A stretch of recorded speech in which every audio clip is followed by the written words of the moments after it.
సమాజంలో రోజు రోజుకి మోసాలు, కేటుగాళ్ళు, నయవంచకులు ఎక్కువైపోతున్నారండి. ఇప్పుడు లేటెస్ట్ టాపిక్ నందూస్ వరల్డ్ అని భార్యాభర్తలు ఇద్దరు అబ్రాడ్ లో ఉంటూ విదేశాల్లో ఉంటూ వాళ్ళు నకిలీ వీసాలు, నకిలీ పాస్పోర్ట్లు, ఈ మోసంలో దాదాపుగా 50 మంది నుండి 20 లక్షల రూపాయలు వసూలు చేసి సుమారుగా 10 కోట్ల రూపాయలు కొల్లగొట్టేశారండి.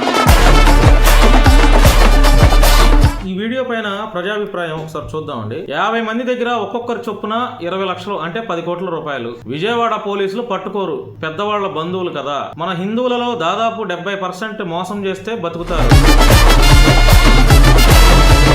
అంటే వీళ్ళకి పరువు, మర్యాదలో ఇట్లాంటివి ఏం లేవా? ఒకడు పొట్టగొట్టి మోసం చేయటం ఎంతవరకు కరెక్ట్ అండి? అందరికీ నమస్కారం, వెల్కమ్ టు E96 టీవీ. సమాజంలో రోజు రోజుకి మోసాలు, కేటుగాళ్ళు, నయవంచకులు ఎక్కువైపోతున్నారండి. ఈ మోసాలు కూడా ఎట్లా జరుగుతున్నాయంటే అసలు మనం వర్ణించలేము. కొత్త తరహాలో మోసాలు.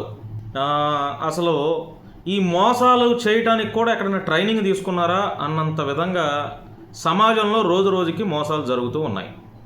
ఇప్పుడు లేటెస్ట్ టాపిక్ నందూస్ వరల్డ్ అని భార్యాభర్తలు ఇద్దరు అబ్రాడ్లో ఉంటూ విదేశాల్లో ఉంటూ వాళ్ళు నకిలీ వీసాలు, నకిలీ పాస్పోర్ట్లు, లేదంటే పాస్పోర్ట్లు అక్కడ వీసాలు ఎక్స్టెండ్ చేస్తాము అన్న ఈ మోసంలో దాదాపుగా 50 మంది నుండి 20 లక్షల రూపాయలు వసూలు చేసి సుమారుగా 10 కోట్ల రూపాయలు కొల్లగొట్టేశారండి. మామూలుగా కాదు.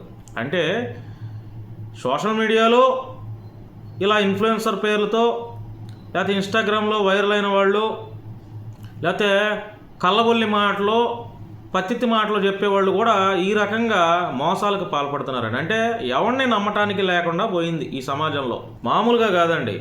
20 లక్షల రూపాయలంటే 50 మంది దగ్గర చూసుకోండి అసలు ఎంత. 10 కోట్ల రూపాయలు. Nandu's world couple. మళ్ళీ వీళ్ళు సోషల్ మీడియాలో వీళ్ళు చెప్పే మామూలు మాటలు కాదు. లక్షల్లో జీతం అంటూ సోషల్ మీడియా ఇన్ఫ్లుయెన్సర్స్ నందు నిరుద్యోగులను మోసం చేసిన ఘటన వెలుగులోకి వచ్చాయి. ఇన్ఫ్లుయెన్సర్ నందు ఆమె భర్త కిరణ్ లండన్ లో స్కిల్డ్ వర్కర్ వీసా కింద లక్షల జీతాలతో ఉద్యోగాలు ఇప్పిస్తామని కోట్ల రూపాయలు వసూలు చేశారు. 50 మంది నిరుద్యోగుల నుండి ఒక్కొక్కరి దగ్గర ఏకంగా 20 లక్షలు వసూలు చేసి చివరకు బోర్డు తిప్పేశారు. నందు కిరణ్ పై బాధితులు విజయవాడ పోలీసులకు ఫిర్యాదు చేయడంతో ఈ మోసం వెలుగులోకి వచ్చింది. అయితే విజయవాడకు చెందిన కిరణ్ డెస్టినీ అనే కన్సల్టెన్సీని ప్రారంభించారు. వీళ్ళు గన్నవరం, గుడివాడ, మంగళగిరి, గుంటూరు, ముత్తాయపాలెం, హైదరాబాద్, యాదాద్రి, భువనగిరి వంటి ప్రాంతాల యువతను వీరు టార్గెట్ చేశారు. విదేశాల్లో ఉద్యోగాలు ఇప్పిస్తున్నట్లుగా సోషల్ మీడియాలో వీడియోలు సైతం చేస్తారు. నమ్మకం కుదర్చడం కోసం కొంతమందికి నకిలీ ఆఫర్ లెటర్స్, నకిలీ వీసాలు సృష్టించి వాట్సాప్ లో పంపించారు. వాటిని నిజమని నమ్మిన బాధితులు అప్పులు చేసి మరీ డబ్బులు పెట్టారు. కొంతమంది అభ్యర్థులు వీసాల కోసం గట్టిగా నిలదీయడంతో ఒకరిద్దరికి విమాన టికెట్లు కొని లండన్ పంపించారు. అయితే అక్కడి విమానాశ్రయంలో ఇమ్మిగ్రేషన్ అధికారులు వారి వీసాలు నకిలీవని గుర్తించి డిపోర్ట్ చేసి పంపించడంతో బాధితులు దిక్కుతోచని స్థితిలో పడ్డారు. యూకేలోనే కాకుండా కెనడా, మాల్టా వంటి దేశాల్లో కూడా ఉద్యోగాల పేరిట నందు, కిరణ్ మోసం చేశారని ఆరోపణలు ఉన్నాయి. ఇదొక భారీ COS వీసా స్కామ్ అని బాధితులు లబ్బోదిబ్బోమర్చారు. గతంలో సైతం ఇన్ఫ్లుయెన్సర్స్ నందు, కిరణ్ పై ఇలాంటి ఆరోపణలు వచ్చాయి. అయితే వాటిని తమపై కొందరు తప్పుడు ఆరోపణలు చేస్తున్నారని నందు వీడియో రిలీజ్ చేసి కొట్టిపారేశారు. ఇంగ్లాండ్ నుంచి పారిపోయి వచ్చిన 3 వ్యక్తులు తనను బద్నాం చేస్తున్నారని నందు ఆరోపించారు. అయితే బాధితులు విజయవాడ పోలీసులకు ఫిర్యాదు చేసినా వారు ఇంకా స్పందించలేదు.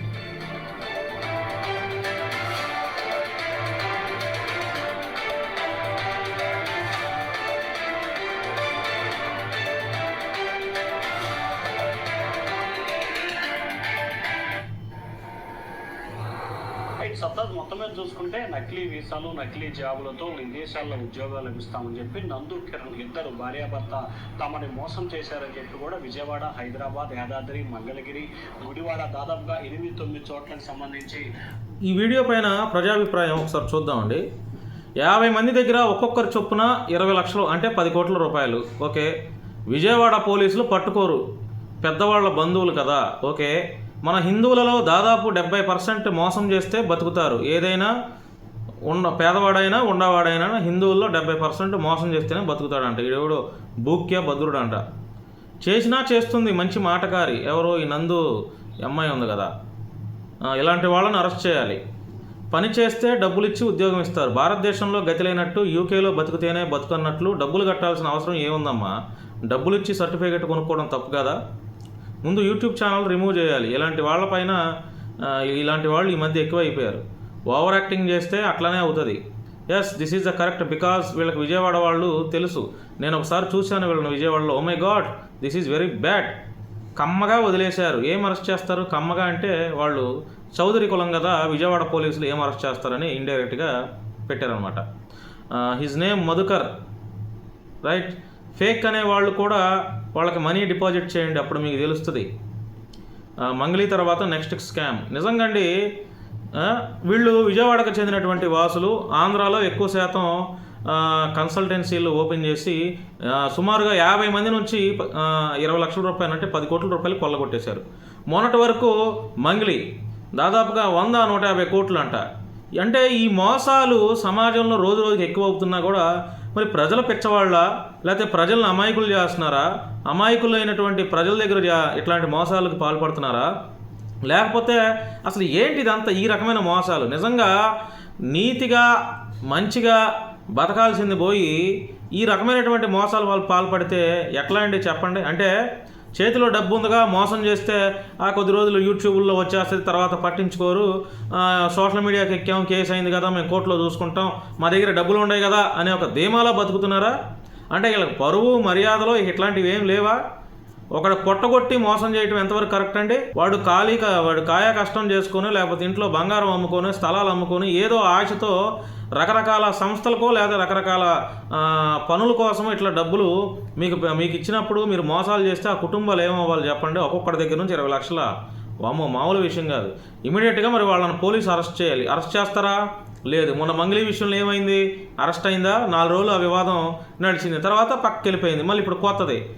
సో మోసాలందు పలు మోసాలు వేరయా విశ్వదాభిరామ నిర్వయమ. మోసాలు చేసేవారు ఇన్ఫ్లుయెన్సర్లుగా ఉంటున్నారు, సెలబ్రిటీలుగా ఉంటున్నారు, రాజకీయ నాయకులుగా ఉంటున్నారు, మీడియా వ్యక్తులుగా ఉంటున్నారు. అన్ని శాఖల్లో అన్ని రంగాల్లో ఈ మోసాలు చేసేవాళ్ళు కుప్పలు తెప్పలుగా పుట్టుకొస్తున్నారు. కాబట్టి ప్రజలు, అమాయకులైనటువంటి ప్రజలు ఇంకా రోజు రోజుకి ఇలాంటి మోసాలు చూస్తున్నా కూడా మీరు డబ్బులు కట్టి మోసపోవద్దు, మీ కుటుంబాలని రోడ్డు పాలు చేసుకోవద్దు, మీ భవిష్యత్తుని ఉగ్గుపాలు చేసుకోవద్దని మనవి చేస్తున్నానండి. ఎందుకంటే ఎవరిని నమ్మే పరిస్థితుల్లో లేవు. సమాజం అక్కడ తయారైపోయింది. ఎవరిని నమ్మే పరిస్థితుల్లో లేవు. ఆ డబ్బులు ఏవో ఉంటే 20 లక్షలు 10 లక్షలు బ్యాంకులో అన్న వేసుకున్న నెల ఫిక్స్డ్ డిపాజిట్, అదే నెల ఇంకా వడ్డీ 7-8 వేల రూపాయలు అన్నా వస్తాయి. లేదంటే ఏదైనా బిజినెస్ మీద అన్నా పెట్టినా మీకు హ్యాపీగా ఉంటుంది. ఇట్లా మోసపోయారు, ఇప్పుడు డబ్బులు వస్తాయా? తిరిగి రావు. కాబట్టి మోసపోవద్దు. తస్మాత్ జాగ్రత్త ప్రజలారా.